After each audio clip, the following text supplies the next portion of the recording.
আওয়ামী লীগ নিষিদ্ধের ব্যাপারে দ্রুতই ব্যবস্থা নেবে সরকার, বাসসকে জানালেন উপদেষ্টা আসিফ মাহমুদ।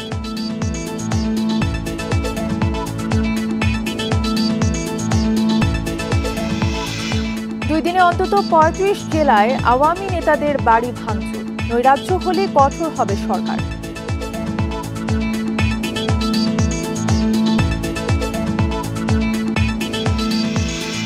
এবার প্রধান উপদেষ্টার বাসভবন যমুনার সামনে শিক্ষক নিয়োগ প্রত্যাশীদের বিক্ষোভ, পুলিশের লাঠিচার্জ।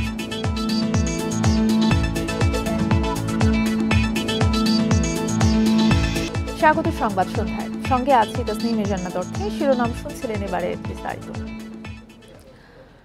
রাজনৈতিক দল হিসেবে আওয়ামী লীগকে নিষিদ্ধ করার ব্যাপারে বর্তমান সরকার শিগগিরই পদক্ষেপ নেবে বলে মন্তব্য করেছেন উপদেষ্টা আসিফ মাহমুদ সজীব ভুঁইয়া। শুক্রবার বার্তা সংস্থা বাসসের সঙ্গে একান্ত সাক্ষাৎকারে এই মন্তব্য করেন তিনি। জানান, বিচারিক প্রক্রিয়ায় জুলাই আগস্টের গণহত্যার সঙ্গে স্বৈরাচার আওয়ামী লীগের সম্পৃক্ততা প্রমাণিত হওয়ার কথা। সেক্ষেত্রে আওয়ামী লীগকে দলীয়ভাবে নিষিদ্ধ করা, নিবন্ধন বাতিল করা সহ যে কোনো ব্যবস্থা সরকার গ্রহণ করতে পারে। তবে বিষয়টি যেহেতু আইনের বাস্তবায়নের সঙ্গে যুক্ত, সেক্ষেত্রে সরকার প্রয়োজনীয় সকল প্রক্রিয়া অনুসরণ করেই আওয়ামী লীগ নিষিদ্ধ করার বিষয়ে একটি চূড়ান্ত সিদ্ধান্তে আসবে। বিচারিক প্রক্রিয়া ছাড়াও 4টি আইনের প্রয়োগে সরকার নির্বাহী আদেশে যে কোনো দলের বিরুদ্ধে ব্যবস্থা নিতে পারে। তবে এটার আইনি কাঠামো কী হবে, এই বিষয়ে সরকার এখনও সিদ্ধান্ত নেয়নি।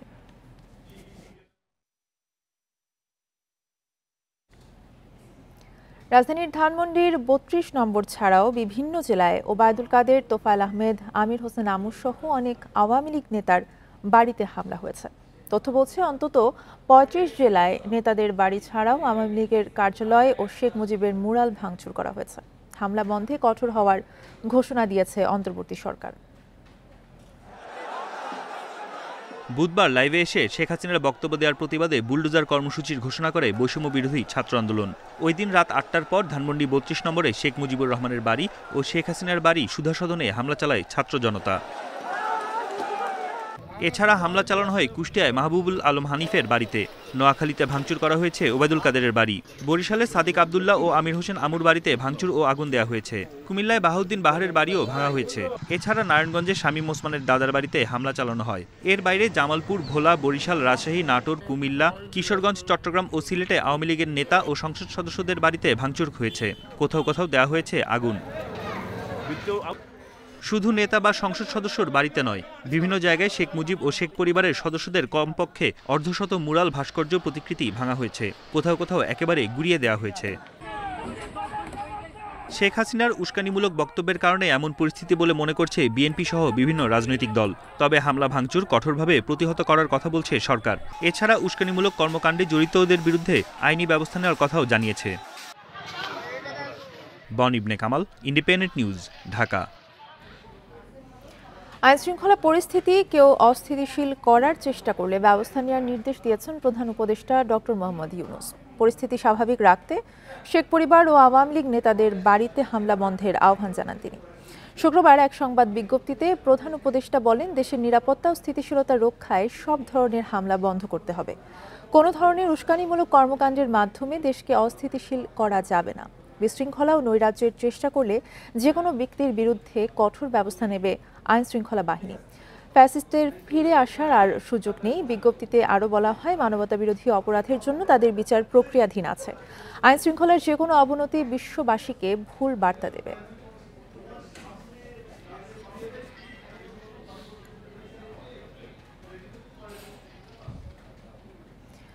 ডিবি কার্যালয়ে জিজ্ঞাসাবাদের পর মেহের আফরোজ শাওন এবং সোহানা সাবাকে পরিবারের জিম্মায় ছেড়ে দেওয়া হয়েছে। বৃহস্পতিবার রাতে শাওনকে ধানমন্ডি এবং সোহানা সাবাকে গুলশান থেকে আটক করা হয়। তাদের বিরুদ্ধে রাষ্ট্র নিয়ে ষড়যন্ত্রের অভিযোগ রয়েছে। বৃহস্পতিবার সন্ধ্যায় আগুন দেওয়া হয় জামালপুরে শাওনের বাবার বাড়িতে। শেখ হাসিনার সাথে সম্প্রতি এক অনলাইন সভায় যোগ দেন শাওন। সেখানে দেশে অস্থিতিশীলতা তৈরিতে পরিকল্পনার তথ্য ছড়িয়ে পড়ে সামাজিক যোগাযোগ মাধ্যমে। এছাড়া ছাত্র জনতার অভ্যুত্থান নিয়ে বেশ কিছুদিন ধরে নেতিবাচক মন্তব্য করে আসছিলেন তিনি।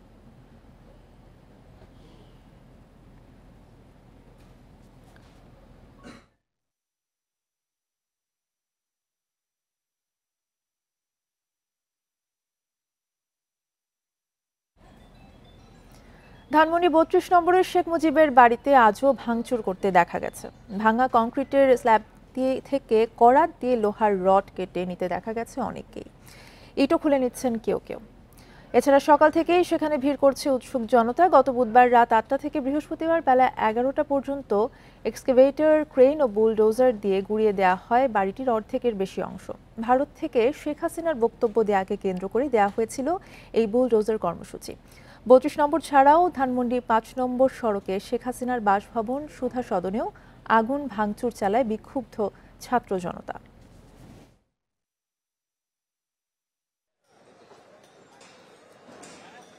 উনি ওনার ফল হচ্ছে দেশের এই অবস্থার জন্য উনি পলাই গেল ওনার কাছে লোকের জন্য, আর এখন আরো একবার দেখলো ওনার এই কথার জন্য কি অবস্থা হয়ে গেল। বঙ্গবন্ধুর বাড়ি নাকি ভেঙে ফেলেছে, এই জন্য দেখতে আসলাম। আর স্মৃতি হিসাবে আমি এই কাঠটা নিয়ে গেলাম।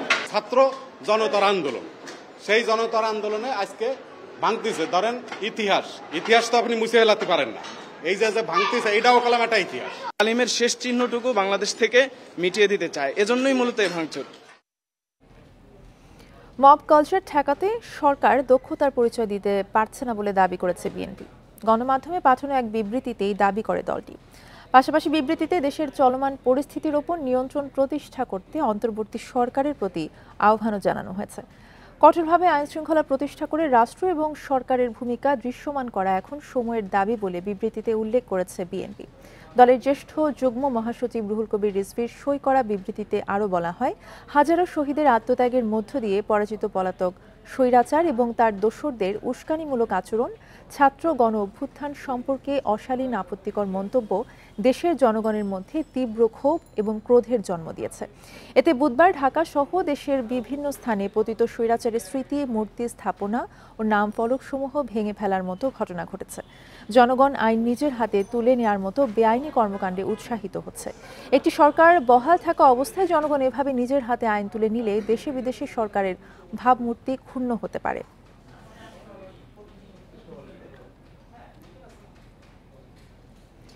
দেশের বর্তমান পরিস্থিতির দায়ভার সম্পূর্ণ উস্কানি দাতার বলে মন্তব্য করেছেন জামায়াতে ইসলামের আমির শফিকুর রহমান। শেখ হাসিনা পালিয়ে গিয়েও উস্কানি দিয়ে দেশে উত্তপ্ত পরিবেশ সৃষ্টি করতে চায় বলেও মন্তব্য করেন তিনি। সকালে নারায়ণগঞ্জের ওসমানী পৌর স্টেডিয়ামে এক জনসমাবেশে জামায়াতের আমির বলেন, জামায়াত ক্ষমতায় গেলে নারীরা ঘরে বাইরে সর্বোচ্চ নিরাপত্তা ও মর্যাদায় কাজ করতে পারবে। শেখ হাসিনা সহ আওয়ামী লীগের নেতাকর্মীরা দেশের যত টাকা লুট করে বিদেশে পাচার করেছে তা অন্তর্বর্তীকালীন সরকারকে ফিরিয়ে এনে জনগণের উন্নয়নে ব্যয় করার তাগিদ দেন শফিকুর রহমান। তারা পালিয়ে গিয়েও দেশকে অস্থির করার জন্য মাঝে মধ্যে উস্কানিমূলক কর্মকাণ্ড করে থাকেন। সেই রকমই একটা উস্কানি ২-১ দিন আগে তারা দিয়েছিলেন। সুতরাং উস্কানির কারণে যত পরিবেশ সৃষ্টি হবে তার সমুদয় দায় উস্কানিদাতাদেরকেই নিতে হবে। অন্তর্বর্তী সরকার কোনো ধরনের মব জাস্টিসে বিশ্বাসী না। পুলিশ প্রশাসন মব প্রতিরোধে কাজ করবে, যে কোনো জায়গায় মব হলে সরকার প্রতিরোধ করবে, জানিয়েছেন সংস্কৃতি বিষয়ক উপদেষ্টা মোস্তফা সরোয়ার ফারুকী। বিকেলে বইমেলায় চীনা বইয়ের মোড়ক উন্মোচন অনুষ্ঠানে প্রশ্নের জবাবে একথা জানান তিনি। বলেন, পতিত ফ্যাসিস্টদেরও সংযমী হতে হবে, মব থেকে বিরত থাকতে সবাইকে অনুরোধ জানান তিনি। আরেক প্রশ্নে চীনা রাষ্ট্রদূত জানান, চীনে বাংলাদেশের রোগীদের চিকিৎসায় বিশেষ ব্যবস্থা নিয়েছে ৩টি বিশ্ব নন্দিত হাসপাতাল। যারা চীনে চিকিৎসা নিতে চান তাদের জন্য সব প্রস্তুতি আছে, খরচ কমানোরও চেষ্টা চলছে। এ সময় সংস্কৃতি উপদেষ্টা বলেন, আগামী বছরে বাংলা ও চীনা ভাষায় অনুদিত 10টি বই দুই দেশে আদান প্রদান হবে। চীন সরকারের সহযোগিতায় সিনেমা জগতে বড় পরিবর্তন আনা হবে। বলেন, এবারের 21 পদকের মধ্য দিয়ে রাজনীতি সংশ্লিষ্টদের পদক দেওয়ার প্রথা ভাঙা হয়েছে। আগামী 5 বছরে মরণোত্তর পুরস্কার দেওয়ার বিষয়টা থাকবে না।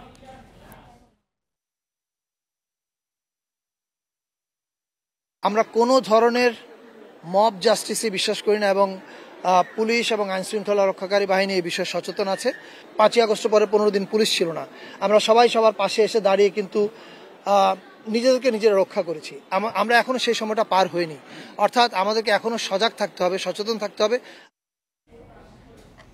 সরকারি প্রাথমিক বিদ্যালয়ের সহকারী শিক্ষক পদে নিয়োগ বাতিল হওয়া প্রার্থীদের বিক্ষোভ সমাবেশে লাঠিচার্জ ও জলকামান ব্যবহার করেছে পুলিশ।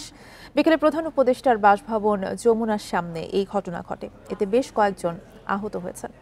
আন্দোলনকারীরা পুলিশের বাধা উপেক্ষা করে প্রধান উপদেষ্টার বাসভবনের সামনে অবস্থান নিলে পুলিশ লাঠিচার্জ ও জলকামান ব্যবহার করে তাদের ছত্রভঙ্গ করে দেয়। পরে মিছিল নিয়ে আন্দোলনকারীরা প্রেস ক্লাবের সামনে অবস্থান কর্মসূচিতে অংশ নেন। এ সময় চাকরিতে নিয়োগের দাবিতে নানা ধরনের স্লোগান দিতে থাকেন তারা। বৃহস্পতিবার প্রাথমিকে শিক্ষক পদে তৃতীয় ধাপে ঢাকা ও চট্টগ্রাম বিভাগে চূড়ান্ত ফলে উত্তীর্ণ ৬,৫৩১ জনের নিয়োগ বাতিল করে হাইকোর্ট।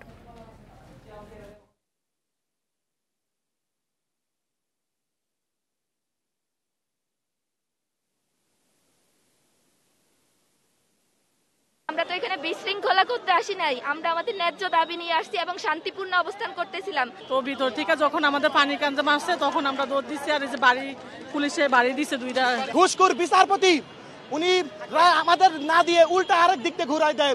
দাবি না আদা হওয়া পর্যন্ত আমরা কেউ রাজপথ থেকে চলবো না ইনশাল্লাহ। ছুটির দিনে সন্ধ্যায় বইমেলার খবর জানাতে আমাদের সাথে যোগ দিচ্ছেন সহকর্মী সুলতানা জাহান মিতু।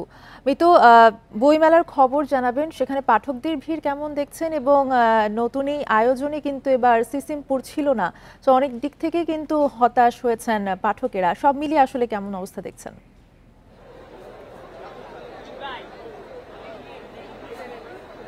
বইমেলায় উপস্থিতি কিন্তু বেশ ভালোই দেখছি, শুরু থেকে আমরা বেশ ভালো উপস্থিতি দেখছি। আজকে মেলার 7ম দিন, শুক্রবার সকাল 11টায় মেলার দ্বার খোলার পর থেকেই পাঠক দর্শনার্থীর উপস্থিতি দেখা গেছে মেলায়, এবং বিকেল গড়াতেই এই উপস্থিতি পুরো উপচে পড়া ভিড়ে রূপ নেয়। মেলা প্রাঙ্গণে বিশেষ করে সোহরাওয়ার্দী উদ্যান যে প্রান্ত রয়েছে, এখানে আসলে উপচে পড়া ভিড় এবং মানুষের ভিড়ে আসলে হাঁটাচলা করাই দায় হয়ে গেছে এমন একটা অবস্থা।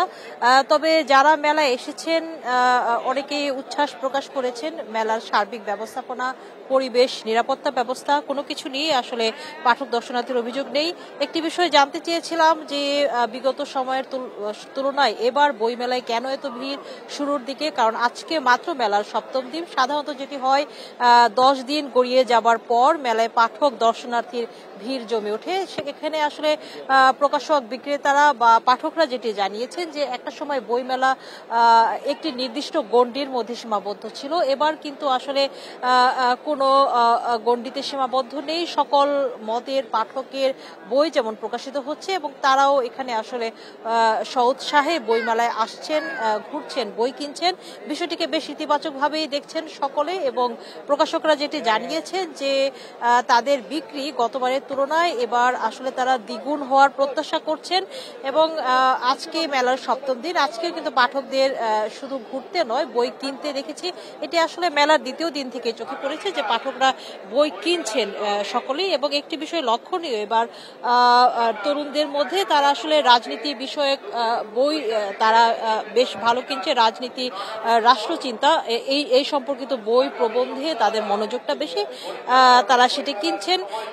সবকিছু মিলিয়ে মেলার ব্যবস্থাপনা বরাবরের মতোই ভালো। আপনি জানেন যে এবার গতবারের চেয়ে 100টির বেশি স্টল বরাদ্দ দেওয়া হয়েছে, অংশগ্রহণ করেছে এবারের বইমেলায়, যার কারণে মেলার কলেবর বেড়েছে। এবং তবে একটি বিষয় সকলের ভোগান্তি বাড়িয়েছে, সেটি হচ্ছে যে এত দর্শনার্থী পাঠক আসছেন, কিন্তু কারোর জন্য কিন্তু সোহরাওয়ার্দী উদ্যান প্রান্তে কোনো বসার ব্যবস্থা নেই।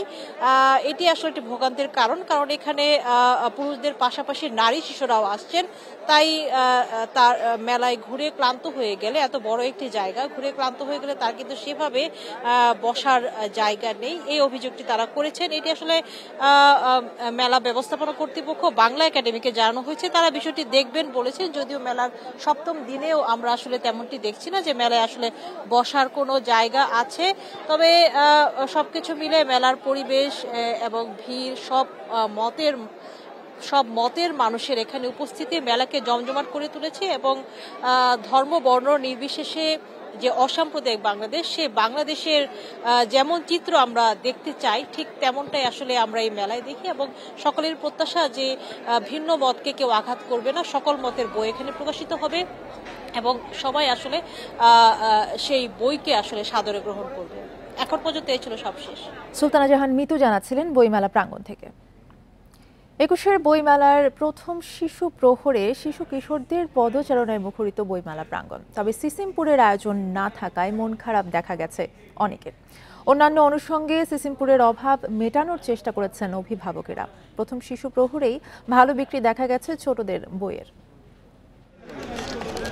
একুশের বইমেলার প্রথম শিশু প্রহর, বড়দের হাত ধরে মেলায় এসেছে শিশু কিশোররা। এক স্টল থেকে অন্য স্টলে ঘুরে ঘুরে চলছে পছন্দের বইয়ের খোঁজ। তাদের পছন্দের তালিকায় সিসিমপুর ভূতের বই, ইকরির বন্ধুরা, হারুমের কান্না হাসি আর সিসিমপুরের ফল উৎসব। বিড়ালের গোয়েন্দাগিরি আর গোপাল ভাঁড়ের রাজ্য। পরীর গল্পের বই নিয়েছি, পরে জাহাজের বই নিয়েছি। প্রতি বছর বইমেলায় শিশু প্রহরের অন্যতম আকর্ষণ থাকে সিসিমপুর। তবে এবার সেই আয়োজন না থাকায় মন খারাপ অনেকের। আমি সিসিমপুর দেখতে আসছিলাম, এবার এটা নেই, আমার অনেক মন খারাপ হয়েছে। ছুটির দিনে ঢাকার বাইরে থেকেও শিশু কিশোরদের মেলায় এনেছেন অভিভাবকেরা। সিসিমপুরের অভাব অন্যান্য অনুষঙ্গের মাধ্যমে মেটানোর চেষ্টা দেখা গেছে তাদের মধ্যে।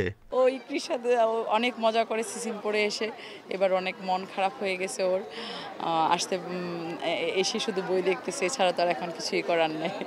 বাচ্চা এসে একটু মন খারাপ করছে, কিন্তু তারপরেও একেবারে শুক্রবার সকালবেলা একটু ফাঁকা আছে, ও ঘুরলো, স্টলগুলোতে ঘুরলো, কিছু বই কিনলো মজার মজার। ওর যেসব বই পড়তে ভালো লাগে সেই বইগুলো সব কিনেছে এবং সে এনজয় করছে। তবে ছুটির দিনে সকাল থেকেই বইয়ের ভালো বিক্রি হচ্ছে স্টল প্যাভিলিয়নগুলোতে। আজকে শুক্রবার ছুটির দিন, অনেকে গার্জেনের সাথে আসছে, অনেকে মা বাবার সাথে আসছে, এসে হচ্ছে আজকে ছুটির সময় ভালোই সেল হচ্ছে। প্রথম শুক্রবার তো সেই অনুযায়ী আলহামদুলিল্লাহ ভালোই হচ্ছে, আশা করি সামনে আরো ভালো হবে। ছুটির দিনে শিশু প্রহর বেলা 11টায় শুরু হয়ে চলে দুপুর 1টা পর্যন্ত। Buddhadeb Kundu, independent News, Dhaka. রাজধানীর বাজারে খুব একটা স্বস্তি ফেরেনি চালের দামে। আমদানির চাল আসার পরেও দাম কমছে সামান্য। অন্যদিকে সপ্তাহের ব্যবধানে কেজিতে 10 টাকা বেড়েছে মুরগির দাম। কাটেনি সয়াবিন তেলের সংকটও। বাজারে চালের মজুদে ঘাটতি নেই, কেনা যাচ্ছে প্রয়োজন অনুযায়ী, তবে স্বস্তি নেই দামে। গত সপ্তাহের চেয়ে মানভেদে কেজিতে 1 থেকে 2 টাকা কমেছে চালের দাম। মোটা চাল বিক্রি হচ্ছে 52 থেকে 54 টাকা কেজিতে। সরু চালের জন্য গুনতে হচ্ছে 70 টাকার উপরে। বিক্রেতাদের দাবি, আমদানির চাল বাজারে আসছে, তাই সামনে দাম আরও কমতে পারে। মহা বেশি করিয়া ফেলাইছে, 50 পয়সা কমাই, 1 টাকা কমাই, 10-12 টাকা বাড়াইয়া। বাইরে থেকে মালটা ইম্পোর্ট করানো মোটামুটি চালের বাজারটা একটু বাড়ি খেয়েছে, নইলে এক চাল আটার চাল এখন 70 টাকা কেজি হতো, মোটা চাল 60 টাকা আসতো। এই জন্য এখন ওই চালটা আসাতে মিনিকেট 80 টাকা, ভালো নাজির চাল 80 টাকা, নর্মাল নাজির চাল 70 টাকা 75 টাকা। এদিকে রোজা যত এগিয়ে আসছে ততই ঘনীভূত হচ্ছে সয়াবিনের সংকট। একে কৃত্রিম সংকট তৈরি করে দাম বাড়ানোর পায়তারা বলছেন বিক্রেতারা।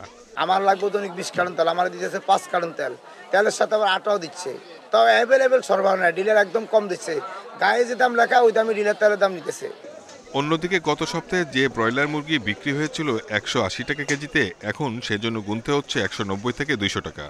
আর সোনালির কেজি পৌঁছেছে 310 থেকে 320 টাকায়। রমজান উপলক্ষে তো এটা স্বাভাবিকভাবেই প্রত্যেক বছরই বাড়ে, এখানে সম্ভাবনা আছে। রমজান তো আর মাত্র 1 মাসও নাই প্রায়। তবে স্বস্তি রয়েছে সবজির দামে। গত সপ্তাহের চেয়ে কেজিতে 5 টাকা কমেছে আলু পেঁয়াজের দাম। আলুর কেজি 18 থেকে 20 টাকা, আর পেঁয়াজ কেনা যাচ্ছে 45 টাকা কেজিতে। Shahid Ahmed, Independent News, Dhaka. চাঁপাইনবাবগঞ্জ সীমান্তে বিএসএফ এর নির্যাতনে বারিকুল ইসলাম নামে এক বাংলাদেশির মৃত্যুর অভিযোগ উঠেছে। বৃহস্পতিবার রাতে শিবগঞ্জ উপজেলার রঘুনাথপুর সীমান্তে ভারতীয় অংশে এই ঘটনা ঘটে। নিহতের স্বজনদের অভিযোগ, রাতে সীমান্ত এলাকার পদ্মা নদীতে বারিকুল সহ কয়েকজন মাছ ধরতে যান। এ সময় বিএসএফ সদস্যরা বারিকুলকে ধরে নিয়ে যায়। পরে ভারতে থাকা আত্মীয়দের মাধ্যমে বারিকুলের মৃত্যুর তথ্য নিশ্চিত হন স্বজনরা। স্থানীয় জনপ্রতিনিধি জানিয়েছেন, ভারতের একটি হাসপাতালে বারিকুলের মরদেহের ময়না তদন্ত হয়েছে, তবে বিষয়টি এখনো নিশ্চিত করেনি বিজিবি।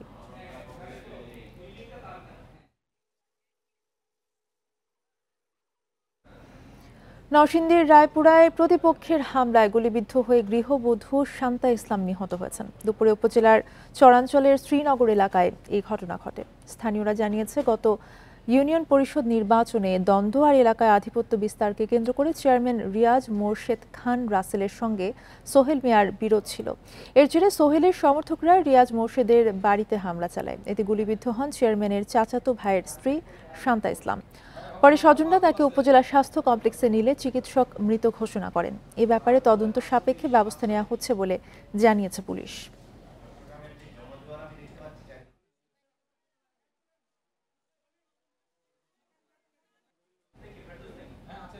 চট্টগ্রামের ডিসি পার্কে সংঘাতের জেরে তৃতীয় দিনের মতো চলছে প্রাইম মুভার চালক শ্রমিকদের ডাকা কর্মবিরতি। এর ফলে চট্টগ্রাম বন্দরে পণ্য আনা নেওয়ার জন্য গাড়ি চলাচল বন্ধ রয়েছে। সকালে বন্দর জেটির প্রবেশ মুখে অবস্থান নেয় অসংখ্য কন্টেইনারবাহী লরি, ট্রাক। এদিকে পণ্য পরিবহন বন্ধ থাকায় ক্ষতির শঙ্কায় ব্যবসায়ীরা। মঙ্গলবার রাতে ডিসি পার্ক এলাকায় লরি চালকদের মারধর করলে কর্মবিরতি শুরু করে তারা। বৃহস্পতিবার ভোরে বিষয়টি মীমাংসা হলেও হঠাৎ সকাল ৯টা থেকে ৪ দফা দাবিতে ফের কর্মবিরতি শুরু করে তারা। শ্রমিকদের অভিযোগ, হামলাকারীদের কাউকে এখনো গ্রেফতার করা হয়নি। উল্টো চালক শ্রমিকদের আসামি করে মামলা করা হয়েছে। দাবি পূরণ না হওয়া পর্যন্ত কর্মবিরতি চালিয়ে যাবার ঘোষণাও দেয় শ্রমিকরা। যদি ফ্রি টাইমের ভিতরে আমরা পণ্য নিতে না পারি, সেক্ষেত্রে একটা বন্দরের ডিটেনশন চার্জ আছে। এর আওতায় পড়লে দেখা যাচ্ছে কি সর্বোপরি এটা দেশের উপর প্রভাবটা পড়তেছে। প্রায় 18 জনের মতো, ওরা সবাই এখনো মেডিকেলে ভর্তি আছে এবং ওদেরকে যারা হামলা করছে তাদেরকে গ্রেপ্তার করার জন্য দাবি দিছে, ওটাও গ্রেপ্তার করা হয় নাই। এই ছিল এখনকার সংবাদে। ইন্ডিপেন্ডেন্ট টেলিভিশনের সব খবর জানাতে চোখ রাখুন ফেসবুক, ইউটিউব এবং এক্সে। ধন্যবাদ।